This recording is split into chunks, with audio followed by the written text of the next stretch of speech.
monde de l'Église, mes frères, la vraie parole sera rare.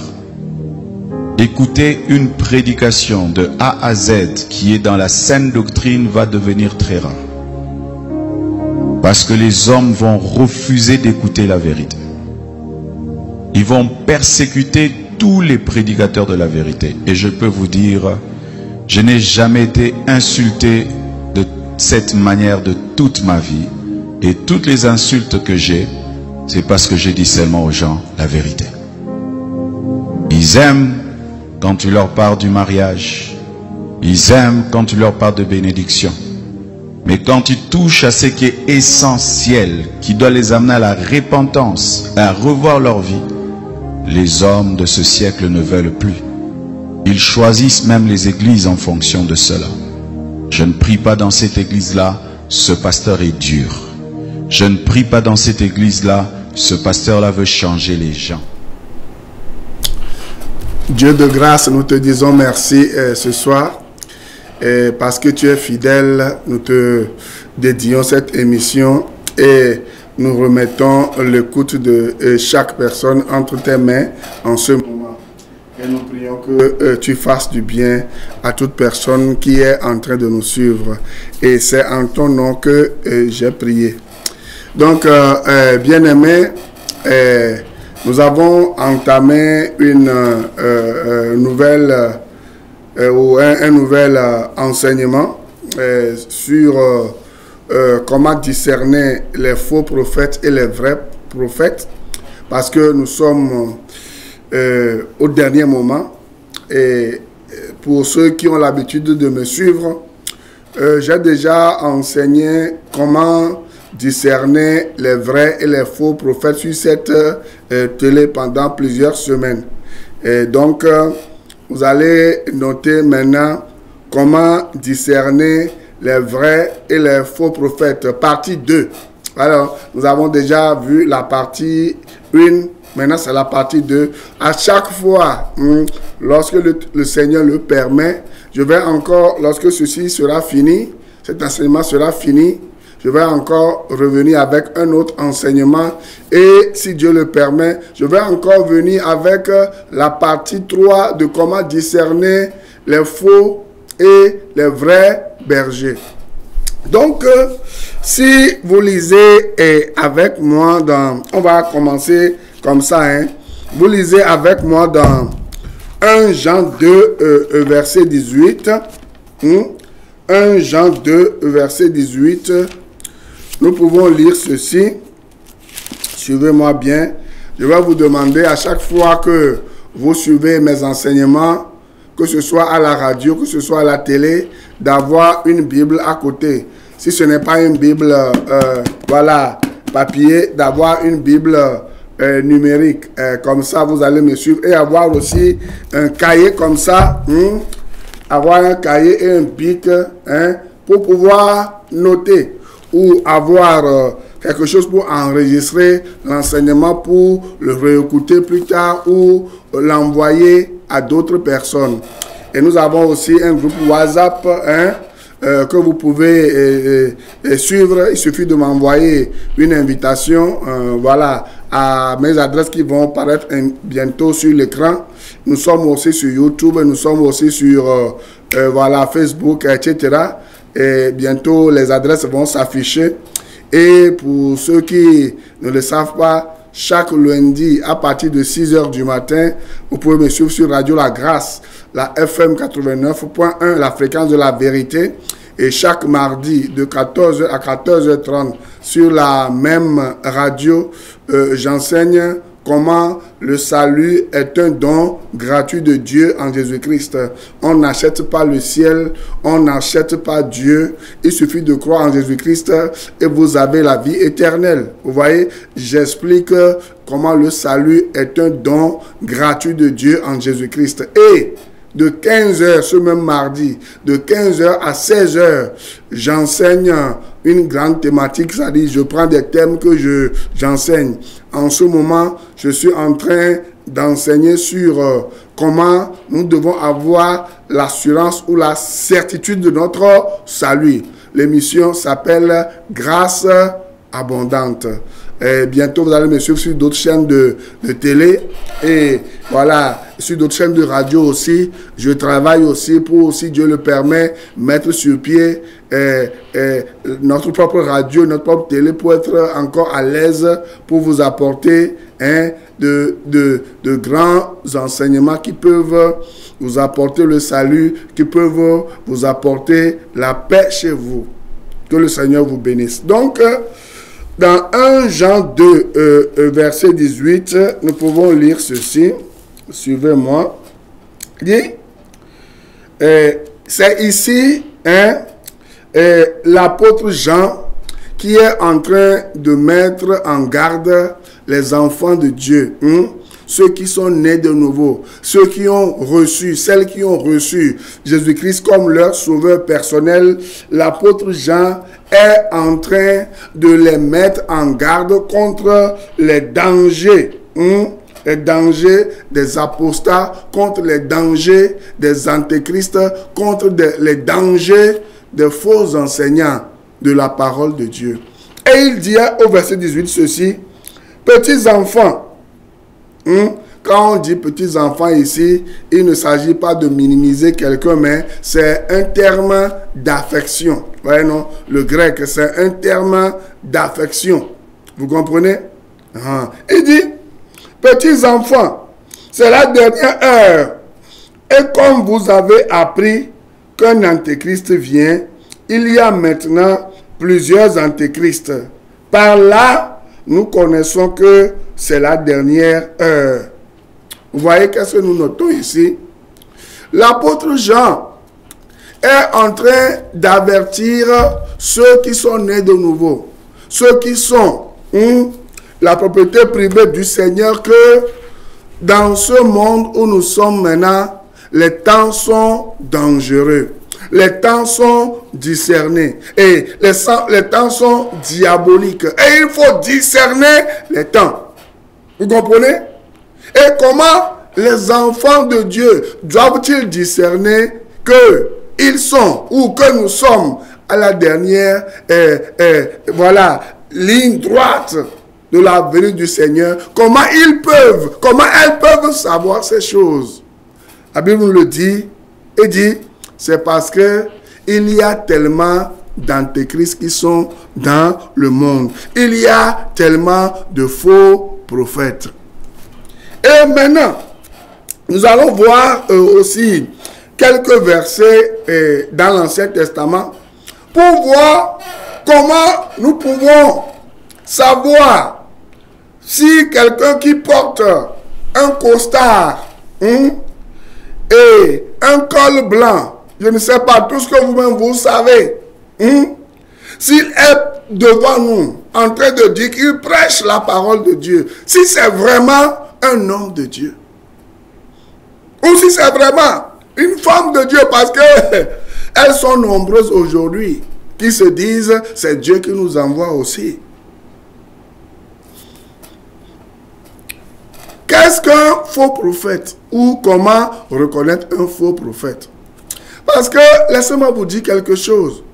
Si vous êtes dans un train a des wagons et un train a une locomotive, c'est-à-dire un train a quelque chose qui tire les wagons. Lorsque vous êtes dans les wagons et que la locomotive qui tire les wagons tombe dans un ravin, sachez que vous aussi, la locomotive va tirer les wagons et la locomotive et les wagons aussi vont tomber dans le train et vont tomber dans le ravin. Vous comprenez? Le train entier va tomber dans le ravin. C'est pour cela que les enfants de Dieu doivent se réveiller. Vous comprenez? Comment reconnaître un faux prophète? Vous savez, un faux prophète sous l'ancienne alliance, c'est-à-dire sous la loi de Moïse, c'est quelqu'un qui était considéré comme faux si ce qu'il dit n'est pas vérifié à court, à moyen ou à long terme. Vous me suivez? Quelqu'un est considéré comme un faux prophète dans l'Ancien Testament si ce qu'il dit,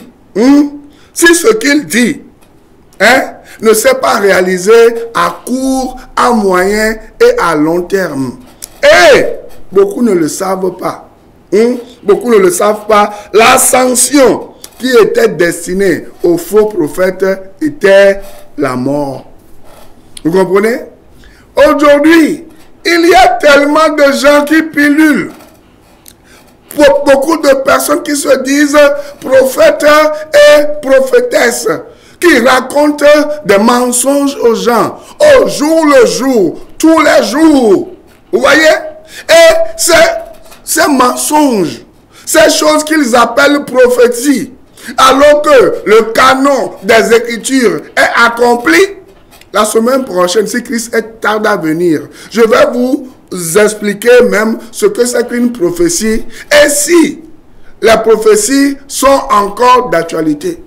Je vais vous expliquer tout ça. Vous comprenez?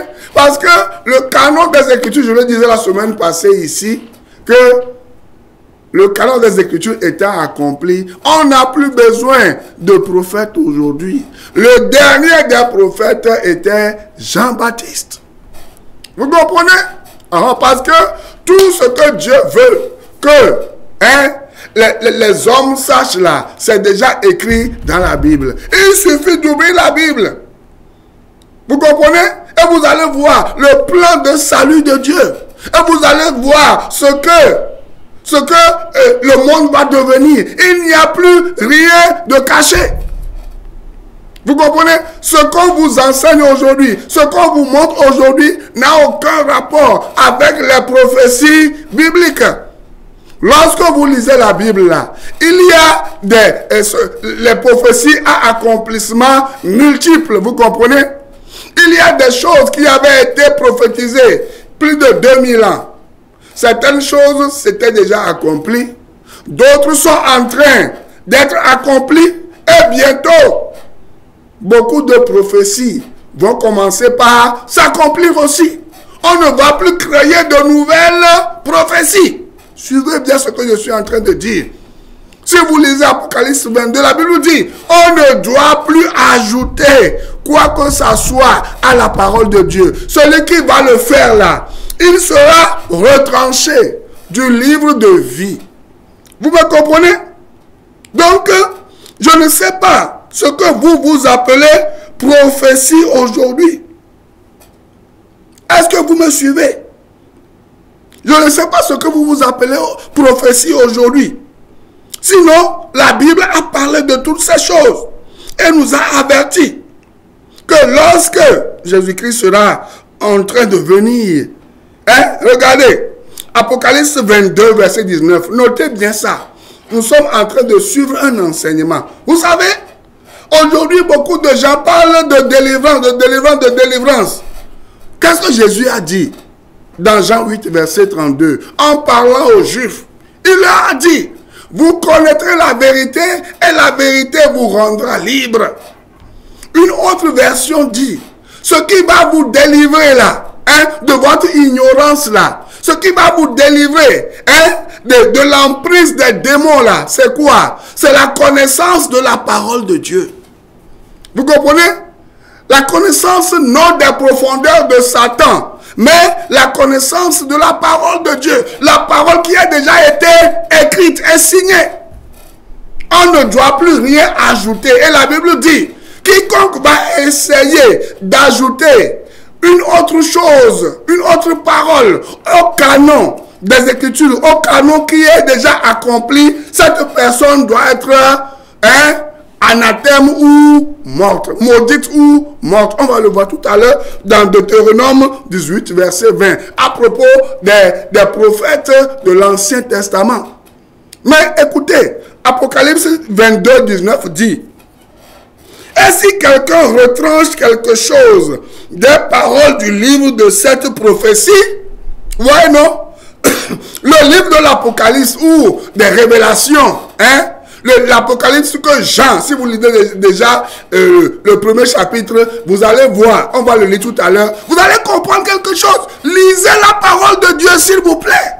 C'est parce que vous ne lisez pas la parole de Dieu que vous êtes manipulé. Vous comprenez? Et si quelqu'un retranche quelque chose des paroles du livre de cette prophétie, Dieu retranchera sa part de l'arbre de la vie et de la ville sainte, décrit dans ce livre. Vous voyez? Qu'est-ce que nous voyons dans la Bible? Hein? La Bible dit, hein? Il dit, même je vais le lire, verset 18, il dit, je le déclare à quiconque entend les paroles de la prophétie de ce livre. Si quelqu'un y ajoute quelque chose, Dieu le frappera des fléaux décrits dans ce livre. Vous voyez, non?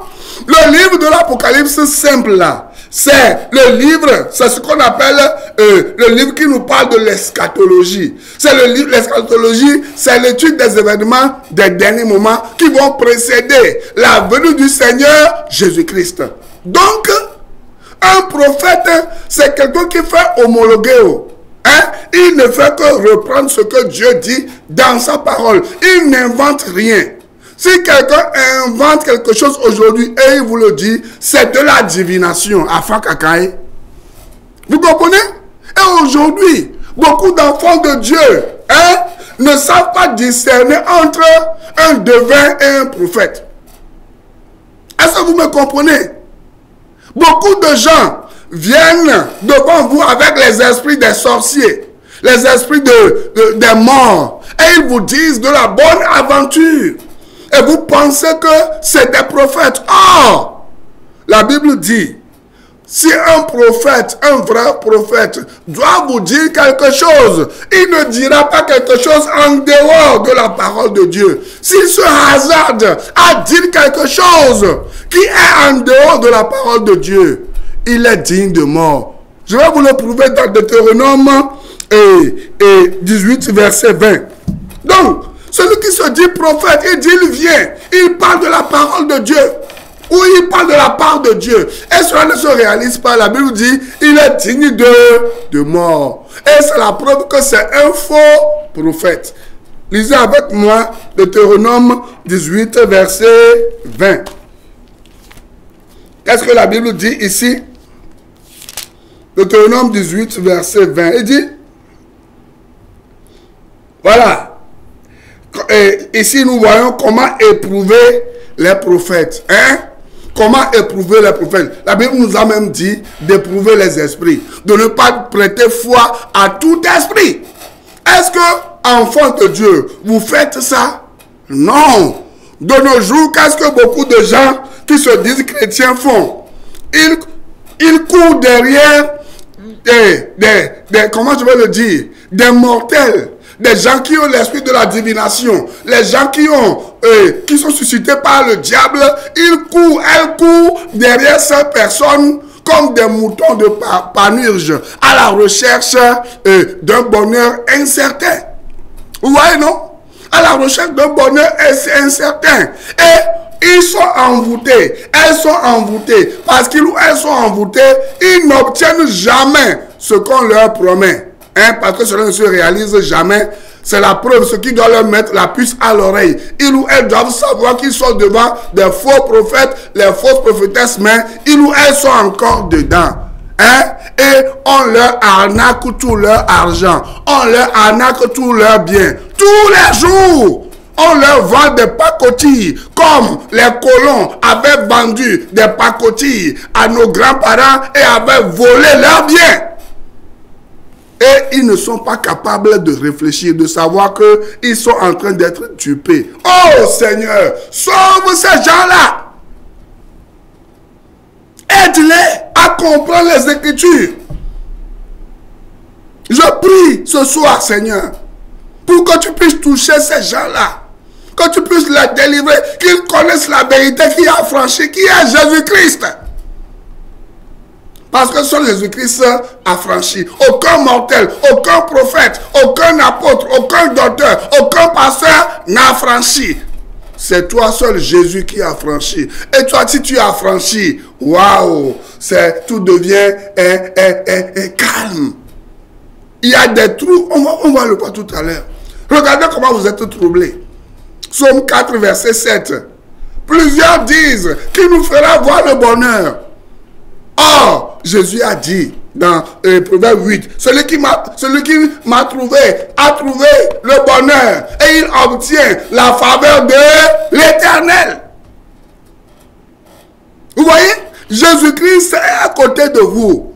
Et il dit, je suis votre bonheur. Mais vous le laissez de côté, vous le rejetez et vous cherchez le bonheur éphémère. Ce qui n'existe pas. Vous courez derrière ce qu'on appelle... le nom m'échappe. Vous courez derrière ce qu'on appelle blaisir. Vous comprenez, non? Blaisir. Ça va venir, ça va revenir, je vais vous le dire. Le mirage, voilà.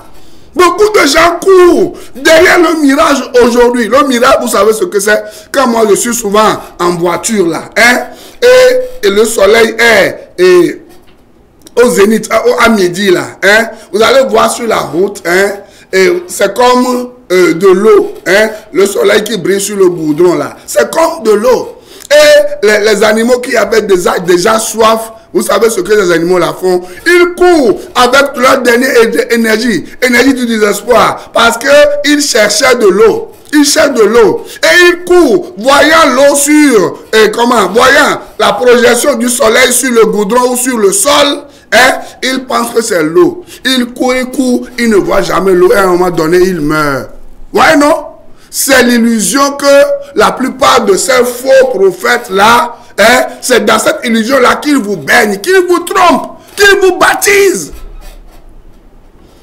Et vous n'avez pas la capacité de vous réveiller, de savoir que vous êtes mené à la boucherie. Pourquoi? Parce que vous êtes envoûté. Et pourquoi vous êtes embouté? Parce que vous refusez Jésus-Christ qui va être votre sauveur. Parce que si vous avez Jésus-Christ qui est le chef de tous les esprits là, hein, si Christ est en vous là, aucun prophète, aucun pasteur, aucun bokono ne peut plus vous embouter. Pourquoi vous êtes envoûté? Hein? Et on vous fait dire oui. Bon témi. Aujourd'hui, dans la plupart des églises, hein, les gens qui les fréquentent, hein, sont des gens baptisés. On vous a baptisé. On vous a ensorcelé. Raison pour laquelle l'apôtre Paul avait posé la question aux Galates. Oh, Galates, vous couriez si bien. Qui vous a ensorcelé?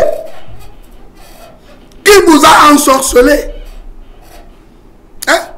La plupart des Togolais, la plupart des Béninois, la plupart des Ivoiriens, la plupart, hein, sont ensorcelés aujourd'hui, sont envoûtés aujourd'hui.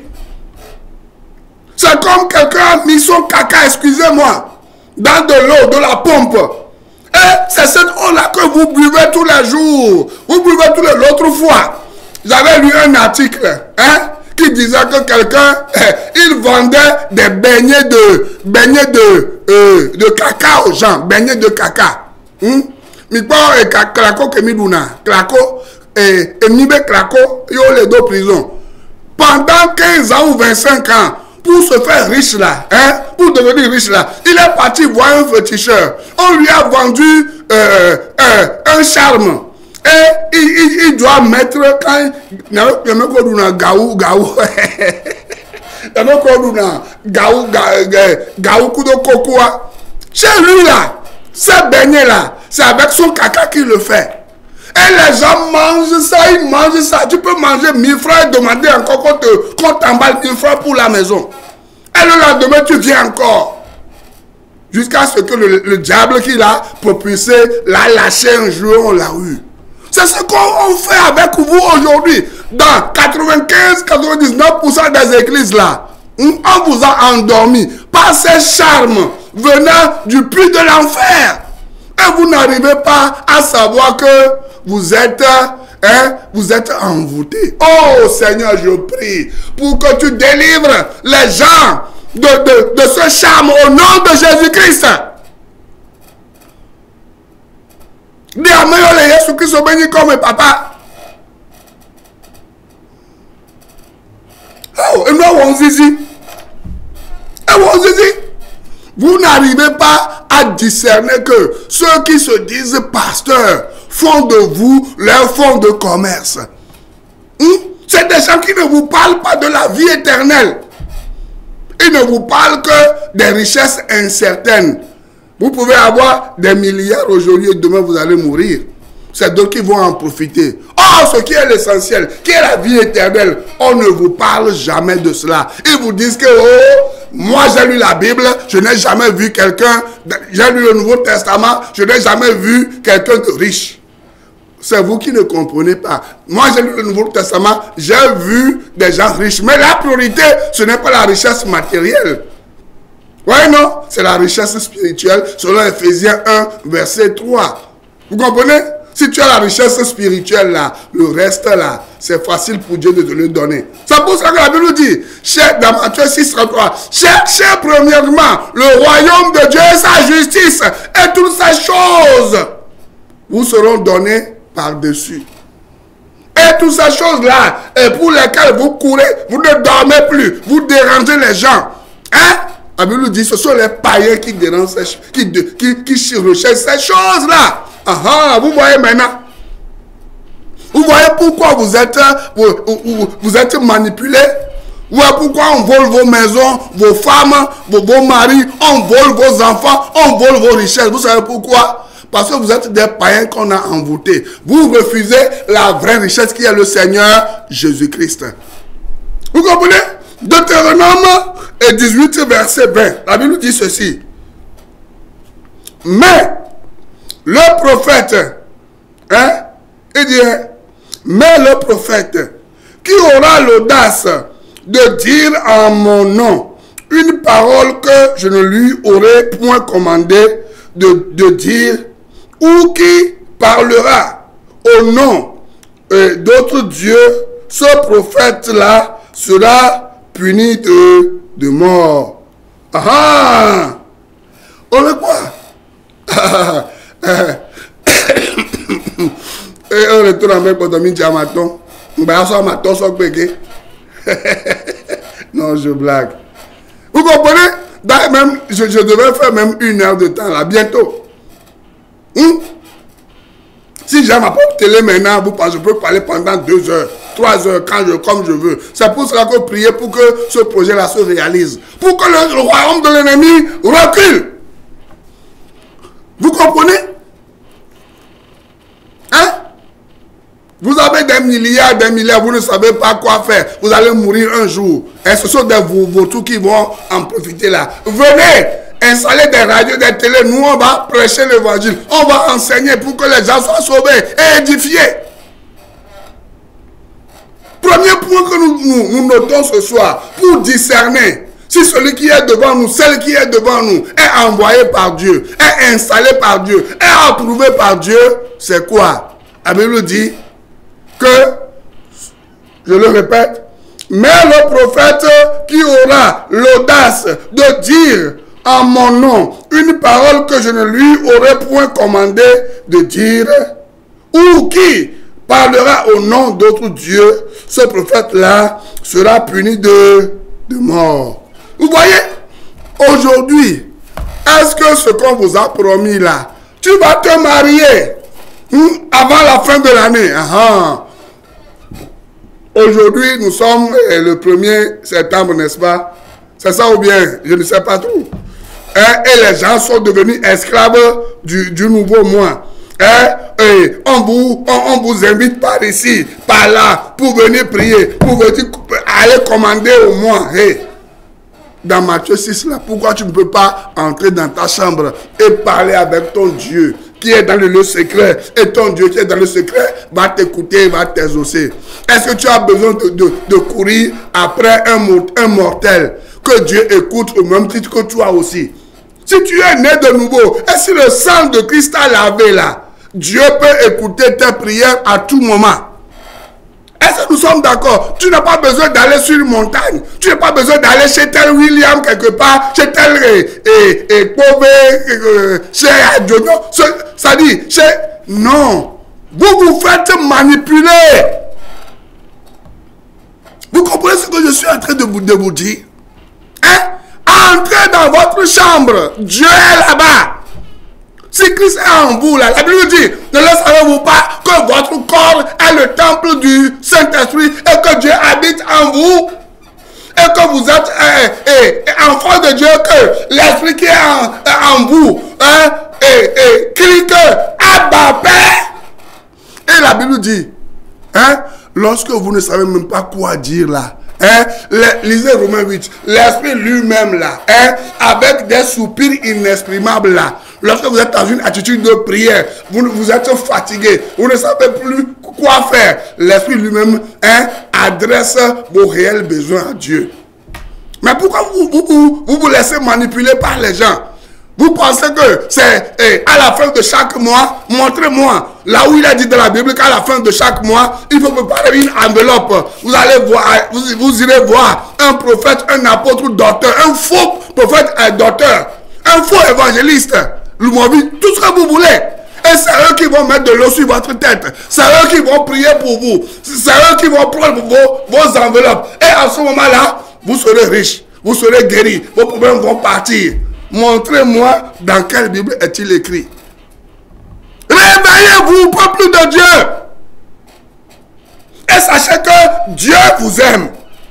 Et Dieu veut changer votre vie. Et par-dessus tout, sachez que nous sommes à la dernière heure. Et Christ est en train de venir. Et l'un des signes, c'est la prolifération des faux prophètes et des fausses prophétesses, des faux apôtres docteurs, des faux évangélistes. Réveillez-vous. Et pour être au-dessus de la mêlée, il vous suffit de recevoir Jésus-Christ comme votre sauveur personnel. Et vous aurez la vie éternelle, vos péchés pardonnés. Et Dieu va restaurer votre vie. Que Dieu vous bénisse. Si vous voulez recevoir Christ et vous ne savez pas comment faire, appelez-moi et je vais vous assister. Suivez-moi chaque heure, comme je l'avais déjà dit, sur Radio La Grâce, la FM 89.1. Suivez cette radio-là tous les jours et quelque chose va changer dans votre vie. On se verra la semaine prochaine pour le second point. Bye bye, shalom, que Dieu vous garde.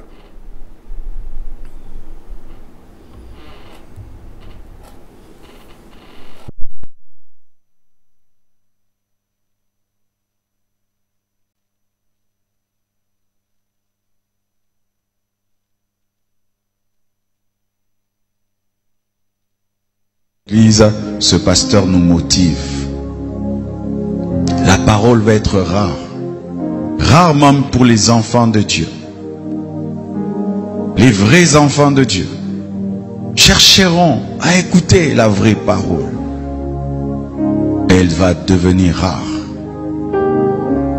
Que Dieu te fasse grâce, toi qui enseignes, d'être parmi les raretés. Les personnes dans lesquelles on trouvera encore l'évangile pur. Il y aura des églises, mais sans la parole de Dieu. Et les enfants de Dieu iront et resteront à leur fin. C'est vrai, j'ai entendu quelqu'un parler, mais il n'a pas parlé de la part de Dieu. Il a ouvert la Bible, mais il n'a pas parlé de la Bible. Ce phénomène va y aller croissant. Des gens qui ouvriront la Bible sans parler de la Bible. Des gens qui parleront de Jésus sans parler de Jésus. Des gens qui commenceront des églises, mais pas pour dire la vérité.